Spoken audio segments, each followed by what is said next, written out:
On the Holland America ship Nieuw Amsterdam, over 2,000 passengers are preparing for a relaxing day in the Bahamas. Steel drum music drifts through the air. Cocktails are being mixed. Sunscreen is being applied. 4 decks below, in the belly of the ship, 2 men are at work. An engineer and an engine room wiper. They're performing routine maintenance on the sewage system.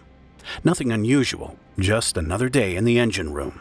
But something was wrong.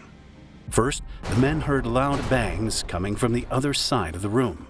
Then, just 86 seconds later, they found themselves in a boiling hot death trap with no way out. This is the story of what happened on the Nieuw Amsterdam. A story of catastrophic mechanical failure, a desperate rescue, and 2 men who went to work one morning and never came home.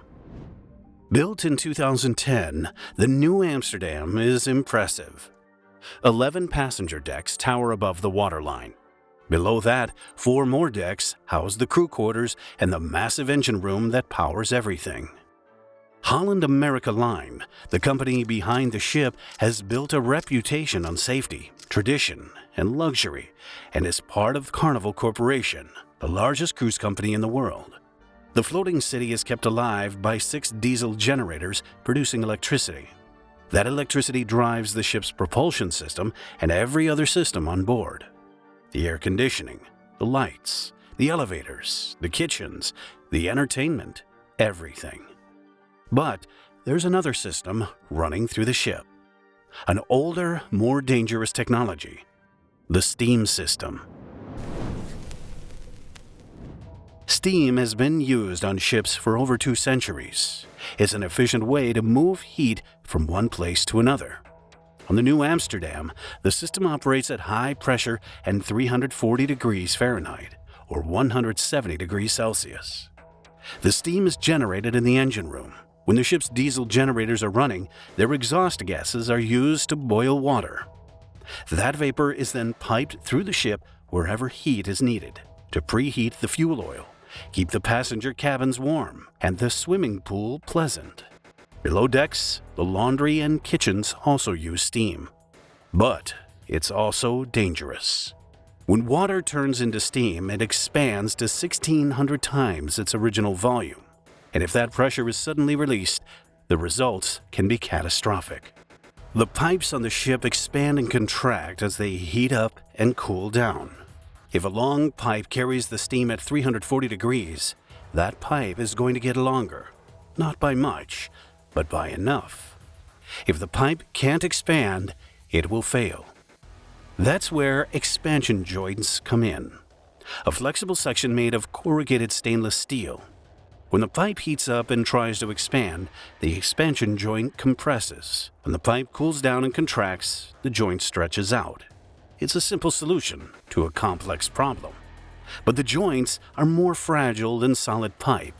If the pressure gets too high or they're not maintained properly, they can fail. On the Nieuw Amsterdam, there was an expansion joint in a section of pipe that ran through the forward sewage room. This pipe was part of a branch that supplied steam to heaters in the drinking water room. These heaters were rarely used. Most of the year, the ship used hot water coming from the main engines instead. The steam heaters were only used when the main engines were shut down, and that only happened a few days per year. So this pipe, with its expansion joint, sat doing nothing most of the time. Not completely inactive, but not fully in use either. 2 shut-off valves leading to the heaters were kept slightly open to prevent the pipe from cooling down completely, which meant that there was always some pressure in the system. 5 days before the accident, on March 17, 2024, a crew member noticed that one of the water heaters in the drinking water room was leaking. Nothing major, but enough to require attention. The heater needed to be removed for repair. To move it, the steam supply was shut off. There was a valve in the pipe leading to the heater, which the crew member closed completely. After a few days, the heater was fixed and reinstalled. Everything was put back together. The connections were tightened. The system was checked. But the valve in the supply pipe was never reopened. It stayed closed. This was a mistake. With that valve closed, the steam that was still entering the pipe from those two slightly open shutoff valves had nowhere to go. It couldn't flow through to the heaters, and the pressure began to build. The Nieuw Amsterdam arrived at Half Moon Cay at 8 in the morning on March 22, 2024. Half Moon Cay is Holland America's private island in the Bahamas. There's no dock. The ship stays offshore, held in position by its propulsion system. Passengers are ferried to the island on smaller boats. Because the ship wasn't docked, all the watertight doors in the engine room remain closed. It's a safety measure so that if there's a fire or flood, it can't spread. But those closed doors would soon become a death trap. At 8:30 in the morning, two crew members entered the forward sewage room to perform routine maintenance. One of them was Joseph Tirado, a Filipino third engineer. He was accompanied by Wawan Gusnawan from Indonesia, working as engine room wiper. They were working on the sewage system on the starboard or right-hand side of the room. The steam pipe ran along the wall on the port side. They had no reason to pay attention to it. Everything seemed normal. The chief engineer heard it first. Several loud bangs coming from somewhere forward. At the same moment, the feed pump he was working on suddenly started running. It was reacting to a massive pressure drop in the system. Something had failed. Something big. In the forward sewage room, Joseph and Wawan heard the bangs too. They were much closer. The sound was coming from the other side of the room, from the steam pipe.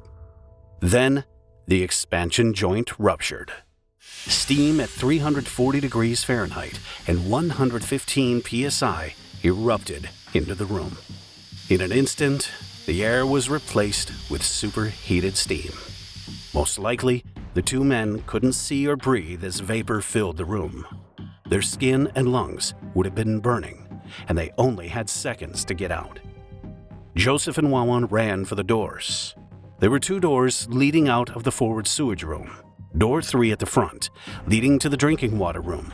Door 4 at the rear, leading to the aft sewage room. Both doors were heavy watertight doors and were both closed. They tried to open the door, but hydraulic doors aren't easy to open manually. They're designed to be controlled by hydraulic pressure. There's a manual override, a hand pump, but it takes time they didn't have. The steam was everywhere now. The temperature in the room was rising rapidly, and the oxygen level was dropping. The rescue operation started at 9:13 when alarms went off throughout the ship. In the engine control room, an alarm showed an electrical leak, likely caused by moisture or damage. At the same time, the engine room fire alarm activated. All the smoke detectors in the forward sewage room had been triggered. On the bridge, the chief officer saw the alerts and issued a first-stage emergency alarm. This activated what's called the fire roll. Every crew member on the ship has an assigned role in case of fire, and 4 fire teams assembled immediately. In the engine control room, the engineer on watch was looking at the integrated alarm monitoring and control system. This network tracks all the technical systems on the ship, and he saw something concerning. The pressure in the steam system had dropped from 115 psi to 70. That massive drop meant there was a big leak somewhere. The chief engineer, who'd heard the bangs and seen the feed pump react, worked out what had happened. This wasn't a fire. It was a steam leak. He ordered the steam isolation valve to be closed. This valve controlled the steam supply to the forward sections of the ship. Then, minute by minute, the horror of what had really happened unfolded. Within a minute of the first alarm, 4 fire teams put on their suits and breathing apparatus, thinking they would be responding to a fire. A group of crew members reached the aft sewage room, the room directly behind the forward sewage room with Joseph and Wawan. They approached door 4 and tried to open it. The door opened slightly, and hot pressurized steam rushed out. It hit the crew members, forcing them to step back and release the door control. The heavy door slammed shut with a bang. By 9:20, someone realized that Joseph hadn't reported to his assembly point. He was missing. The first engineer was designated the on-scene commander. He took charge of the search, starting with the forward sewage room where the alarm was coming from. After 6 minutes, they reached the aft sewage room. He also tried to open door 4 but couldn't because it was too hot to touch for long. He had a thermal camera with him, so he pointed it at the door. It read 212 degrees Fahrenheit, or 100 degrees Celsius. By 9:30, all the crew members had been accounted for except for 2. Now the rescue became urgent. 2 men were trapped in there. The fire teams tried to open the doors from both sides. Door 3 from the drinking water room at the front, door 4 at the rear. Every time they managed to open either one slightly, steam would escape, forcing them back. Then the door would close again. Eventually, they managed to open door 3 a little. The drinking water room immediately filled with steam, and the team had to retreat through an emergency exit. Another team managed to open door 4 slightly and keep it open for a while, but the aft sewage room filled with steam, and they had to abandon that room too. The problem was that the forward sewage room, where the pipe burst, was still full of vapor. Even with the steam supply cut off, the room was retaining heat. Every time a door opened, steam would rush out into the adjacent room. The fire teams couldn't get in. So at 9:44, they changed tactics. They opened 2 more doors throughout the deck to improve airflow. Then they increased the ventilation fans to maximum.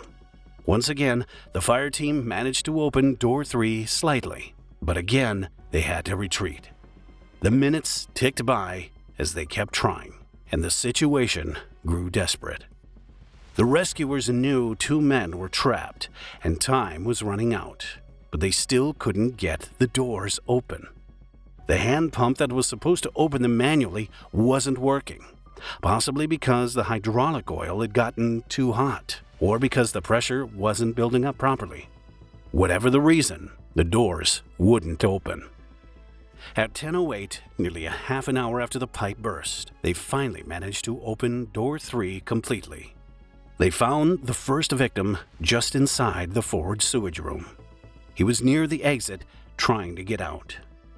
At 10:16, fire crews 3 and 4 began working on the other door again. They had to get it open wider.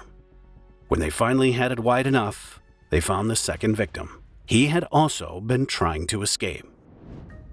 According to the ship's automatic fire detection system, it took just 86 seconds from the first alarm to the room being completely filled with steam.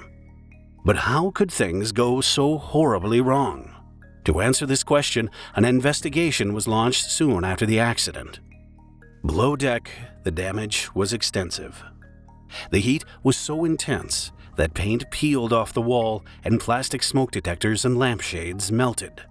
Even a fiberglass tank had cracked from the heat. The Dutch Safety Board interviewed crew members, examined the ship's systems, reviewed maintenance logs, and analyzed the failed expansion joint. They found a chain of contributing factors rather than a single cause. First, there was the valve that was left closed after the heater repair. This caused the pressure inside the pipe to build up beyond what the material could handle. Eventually, the expansion joint ruptured, filling the room with steam. Second, there was the nature of the pipe itself. It was rarely used, and this meant it heated up and cooled down repeatedly. This caused stress in the metal over time. Third, when steam cools, it turns back into water. This water can pool in the pipe. If the steam then suddenly enters, the result can be violent, sending shock waves through the system that can be heard as loud bangs. The investigation found that the ship's procedures for starting up steam systems were designed to prevent this. Pressure was supposed to be increased gradually, but in this case, the valve had been left closed for a day and the normal startup procedures hadn't been followed because no one knew the valve was closed. Fourth, there was the issue of the closed watertight doors. These doors had saved lives in other emergencies by preventing fires or floods from spreading. But in this case, they prevented escape because they could not be opened. Fifth, there was the lack of emergency breathing equipment. 2 victims weren't carrying emergency escape breathing devices. They weren't required in this part of the ship, but if the victims had been carrying them, they might have had enough time to reach an emergency exit or to survive until the doors could be opened. The Dutch Safety Board's report made several recommendations, including improved training on steam systems for crew members, better procedures for tracking valve positions after maintenance, that emergency escape breathing devices be made available in areas where steam leaks could occur, and reviewing the design of watertight doors to ensure they can be opened in an emergency. Immediately after the accident, the passengers on the cruise knew something was wrong. The captain announced that there had been an incident and that 2 crew members had passed away. One passenger later told reporters that the captain broke down crying during the announcement. He held a moment of silence for the 2 men. The mood on the ship, which had been festive and exciting, became extremely somber. Events were canceled and the celebration stopped. Both men left families behind. Wawan Gusnawan, a wife and 2 children. Joseph Terralo, his loved ones waiting at home. Nieuw Amsterdam continued its cruise schedule after the incident. The ship's systems were inspected by independent surveyors and confirmed to be operational. The U.S. Coast Guard gave their approval. The passengers who had been on board during the accident and the crew members who had responded to the emergency were offered counseling. If you found this video interesting, please consider subscribing. It's helping a lot.